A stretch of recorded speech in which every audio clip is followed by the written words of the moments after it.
FRIDE's annual publication 2014 focuses on the neighbourhood of the European Union. We propose a broader definition of the neighbourhood as the vast strategic space that stretches from Sahel, West Africa, through North Africa, onto the wider Middle East and to Central Asia, Russia, the Caspian region and Eastern Europe. We think that it is important for the European Union to take a broader strategic perspective when looking at these regions, because these are very interconnected spaces. These are countries that share a lot of interdependencies, a lot of vulnerabilities, and the European Union needs to devise a joint foreign policy towards the neighbourhood by taking into account all the factors, all the actors, including regional and external powers, that are shaping the developments in these increasingly volatile regions. Important regional actors play a pivotal role in the neighbourhood of the European Union. In particular, the annual publication looks at the foreign policy of Russia, Turkey and Iran. Russia is seeking to reassert itself in its broad neighbourhood through a project of regional integration such as the Eurasian Union, and there is a risk of growing geopolitical competition between Russia and the European Union in Eastern Europe, as current events in Ukraine demonstrate. The challenge is to find ways of reconciling a partnership with Russia with the freedom of countries in Eastern Europe to determine their future pattern for political and economic development. Turkey aspires to play a larger role in the Middle East.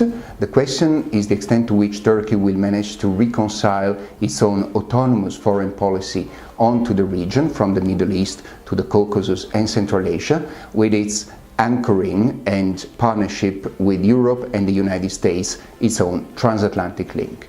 Iran pursues what can be defined as a relatively pragmatic foreign policy. It has entered negotiations on its own nuclear program. We have an interim nuclear deal. Much of 2014 will be about the prospects for developing these into a lasting agreement. We will need to see how tensions between Iran, Saudi Arabia and others will continue to shape conflict and dividing lines across the broader Middle East, in particular with a reference to the conflict in Syria.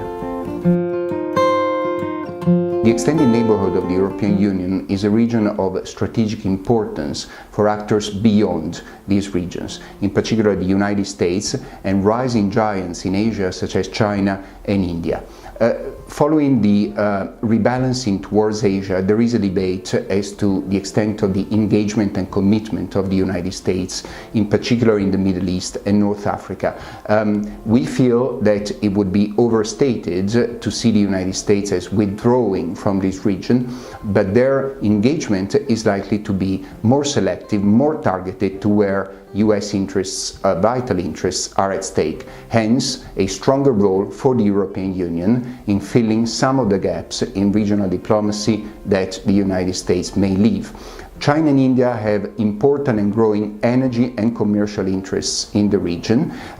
For the time being, their diplomatic and security engagement has been limited. However, one can think that they will need to protect and enhance their interests, including an increasing engagement at the political level. This will be a very interesting trend to see how it develops in 2014 and well beyond.